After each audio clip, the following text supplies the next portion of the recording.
Welcome दोस्तों, क्या Indian लोगों ने वाकई पीएम मोदी के पांव पकड़े हैं और वो रोकर पीएम मोदी के पास गए हैं कि पाकिस्तान से बातचीत करो, पाकिस्तान के साथ सुलह कर लो, हम पाकिस्तान से मजीद मार नहीं खाना चाहते।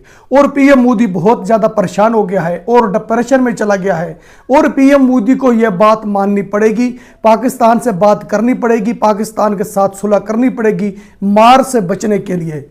तो दोस्तों, क्या यह बात हकीकत है? पाकिस्तान की तरफ से बड़ा दावा किया गया है, वीडियो में आगे चलकर आपको दिखाता हूं।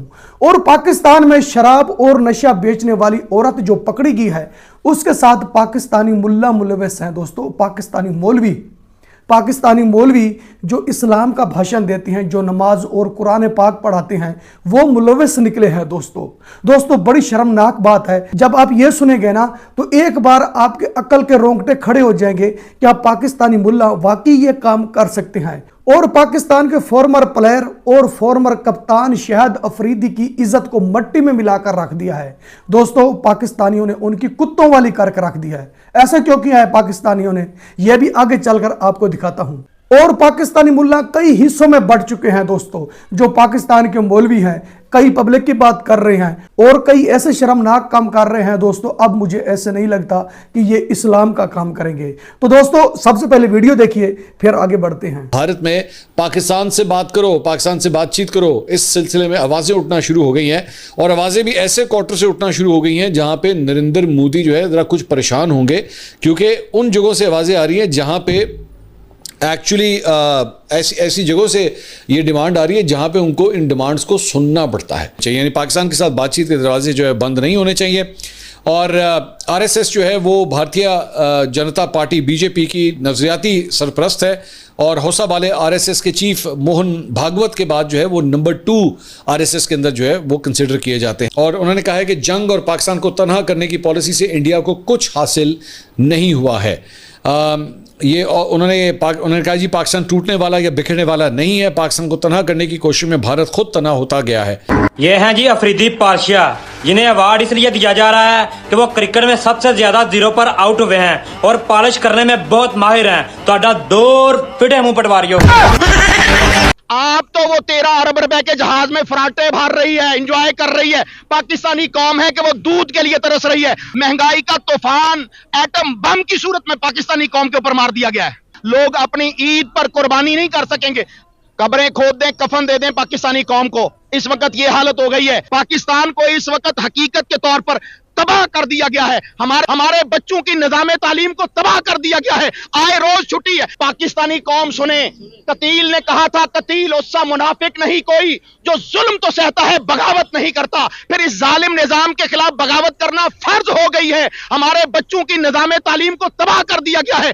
बूढ़े पांव पड़ रहे होते हैं पीरा फोर्स वालों के। नवाज शरीफ और उसके खानदान ने पाकिस्तानी कौम का हड्डियों से गूदा भी खत्म कर दिया है। नाकाम तरीन निकम्मा डिफाल्टर। तो हम कहते हैं कि तुम हमारी जान छोड़ दो पाकिस्तानी कौम की। तो दोस्तों, कराची से जो पाकिस्तानी औरत नशा बेचने वाली पकड़ी गई है, उसने कहा था कि मुझे ज्यादा तंग ना करें, मुझ पर हाथ ना डालें, मैं ऐसे राज खोलूंगी तो मुंह भी नहीं दिखा सकोगे।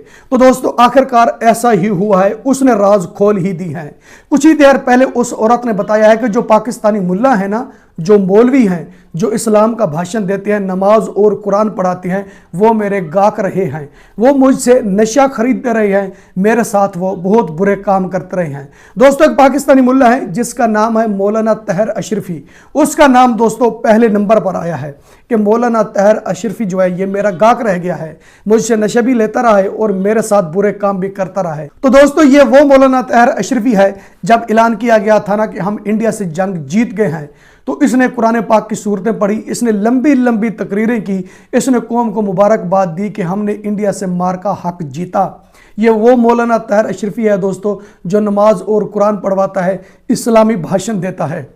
अब ये पकड़ा गया है उस नशा बेचने वाली औरत के साथ, जो पिंकी औरत है, जो बंजर आम पर आ चुकी है, जिसने कहा है कि मेरे साथ बहुत से चेहरे हैं, अभी बहुत से एक्सपोज होंगे। तो दोस्तों अब पाकिस्तानी मुल्लाओं पर यकीन कौन करेगा। ये तंज करते हैं जो इंडिया में बाबा बैठे होते हैं ना, जो कथा सुनाने वाले होते हैं, उन पर तंज करते हैं कि ये इस्लाम से दूर हैं, इनका भाषण ना सुना करें, ये इस्लाम के अंदर नहीं है, इस्लाम के दायरे से बाहर हैं, जो इनकी बात सुनेगा वो काफिर हो जाएगा, और जो इंडियन बाबा की बात सुनेगा वो तो काफिर हो जाएगा, जो पाकिस्तानी मुल्ला के पीछे नमाज पढ़ेगा वो भी यहूदी हो जाएगा, वो भी मुसलमान नहीं रहेगा।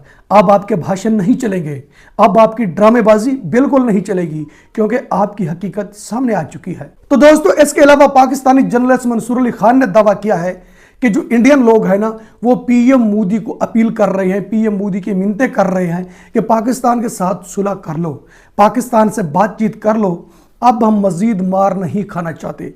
पाकिस्तानी जर्नलिस्ट मंसूर अली खान का कहना है कि इंडिया ने धमकी दी थी, अब हमने तैयारी कर ली है, अब बहुत बड़ी जंग होने वाली है, इसलिए इंडियन डर गए हैं, वो पीएम मोदी की मिन्नतें कर रही हैं। अब वहां से पीएम मोदी की मिन्नतें हो रही हैं जहां से पीएम मोदी ये बात मानने पर मजबूर हो जाएगा। पीएम मोदी मजबूरन उनकी बात मानेगा, पाकिस्तान के साथ बातचीत करेगा और अपील करेगा। दोस्तों ये कौन कह रहा है? ये पाकिस्तानी जर्नलिस्ट मंसूर अली खान कह रहा है। पीएम मोदी अपील नहीं करेगा, पीएम मोदी सिर्फ ऑर्डर देगा। पीएम मोदी ये बात करेगा कि ये इस तरह कर दिया जाए, वो ये बात नहीं करेगा कि मैं आपके पाँव पकड़ता हूँ, मेरे साथ सुलह करें, मेरे लोग रो रहे हैं, इस तरह की बात नहीं करेगा। पहली बात यह है कि पीएम मोदी कोई बात नहीं करेगा, और ना ही किसी इंडियन ने यह बात की है। हकीकत दिखाया करो, हकीकत नहीं दिखाओगे ना, आपका तो भाषण चल जाएगा, लेकिन पाकिस्तान का नुकसान होगा, इंडिया पर कोई असर नहीं पड़ेगा। ना इंडियन ने यह बात की है और ना ही पीएम मोदी मिन्नतें करेगा कि मेरे साथ सुलह करो।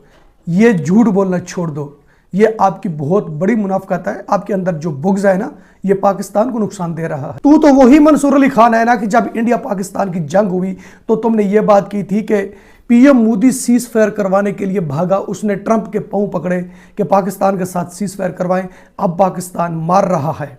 तो उसके बाद इंडिया की तरफ से कहा गया कि हमारा जो ऑपरेशन संदूर है ना, ये अभी पेंडिंग है, हमने ऑपरेशन संदूर करना है। फिर तुम्हारी चीखें आ रही थी कि इंडिया फिर से ऑपरेशन संदूर करना चाहता है, इंडिया फिर से मारना चाहता है। तो मुझे बताएं कि जो भागा सीज फायर के लिए, क्या उसने ऑपरेशन संदूर करना है? और ये आपकी हकीकत है जो खुल जाती है पब्लिक के सामने। हर रोज आपकी इंसल्ट होती है, हर रोज आपको बेइज्जत किया जाता है, आपकी इज्जत मट्टी में मिलाई जाती है।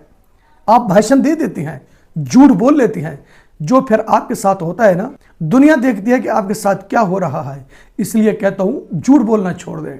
अगर दुश्मन पर भी बात करनी है तो मेरिट की बात करें, हकीकत बोलें, तो कहा जाएगा कि आप इंसान हैं, वरना आपको जानवर कहकर स्किप कर दिया जाएगा। तो दोस्तों इसके अलावा शाहिद अफरीदी की इज्जत मट्टी में मिला दी गई है। शाहिद अफरीदी को अवार्ड मिला है पाकिस्तान हुकूमत की तरफ से। तो शाहिद अफरीदी की बहुत ज़्यादा इंसल्ट हो रही है दोस्तों। अब मैं तो वो नहीं कहना चाहता कि जो पब्लिक कह रही है कि शाहिद अफरीदी को फलां चीज़ मिली है, मैं वो बात नहीं करना चाहता। ये पाकिस्तान का फॉर्मर प्लेयर और फॉर्मर कप्तान रह चुका है दोस्तों, जिसकी इतनी बड़ी इंसल्ट हो रही है। अब लोग इनकी इज्जत नहीं कर रहे, जिसके दिल में जो भी आता है शाहिद अफरीदी के बारे वो ही बोलता है। दोस्तों इंडिया में देख लें कि जो भी इंडियन प्लेयर होता है ना, चाहे कोई बच्चा होता है चाहे कोई जवान होता है, सबकी इज्जत होती है। अगर क्रिकेट खेल रहे होते हैं तो उनकी इज्जत होती है, अगर क्रिकेट छोड़कर चले जाते हैं तो उनकी इज्जत होती है, इंसल्ट उनकी नहीं होती। इंडिया की तहरीक में आज तक किसी इंडियन प्लेयर की इंसल्ट नहीं हुई जितनी शाहिद अफरीदी की हो रही है। शाहिद अफरीदी की क्यों हो रही है दोस्तों? इसलिए पब्लिक पाकिस्तान कह रही है कि शाहिद अफरीदी दोगला है, ये सिस्टम के साथ है, ये हमारा दुश्मन है। अब इनको पाकिस्तानी दुश्मन कह रहे हैं दोस्तों कि सिस्टम के साथ मिलकर क्यों बैठा है, पाकिस्तान सरकार के साथ मिलकर क्यों बैठा है। पाकिस्तान सरकार तो पाकिस्तानियों पर जुल्म कर रही है आंखें बंद करके, लेकिन शाहिद अफरीदी उनके साथ मिलकर हम पर जुल्म कर रहा है। इसलिए दोस्तों इनकी इंसल्ट हो रही है। अब इनको मुंह छुपाना पड़ गया है। शाहिद अफरीदी ने कहा है कि प्लीज़ मेरी इतनी इंसल्ट ना करें, मैंने आपको कुछ नहीं किया।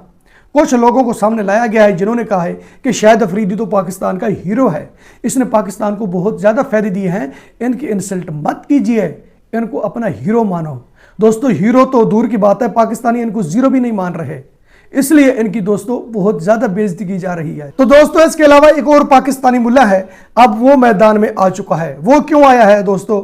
इसलिए कि पाकिस्तान में महंगाई हद क्रॉस कर चुकी है। 100% पर महंगाई पहुंच चुकी है।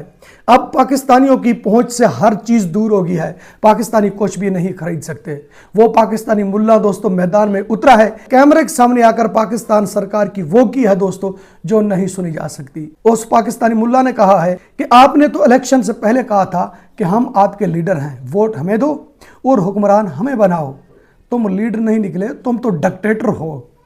जुल्म करने से बेहतर है कुर्सी से उतर जाओ। तो दोस्तों अब पाकिस्तानी मुल्ला कई हिस्सों में बढ़ चुके हैं। अब पाकिस्तान में नफ्सो नफ्सी का आलम है, एक दूसरे को काटने तक पहुंच गए हैं। यह है पाकिस्तान के हालात। और पाकिस्तानी जर्नलिस्ट चूरन बेचते हैं कि इंडिया घुटनों पर आ चुका है। इंडिया घुटनों पर नहीं आया, तुम ही घुटनों पर आ चुके हो। दोस्तों आपकी वीडियो पसंद आती है तो वीडियो लाइक करें, वीडियो शेयर करें एंड चैनल सब्सक्राइब करें। अब तक के लिए इतना ही, मिलते हैं नेक्स्ट वीडियो में।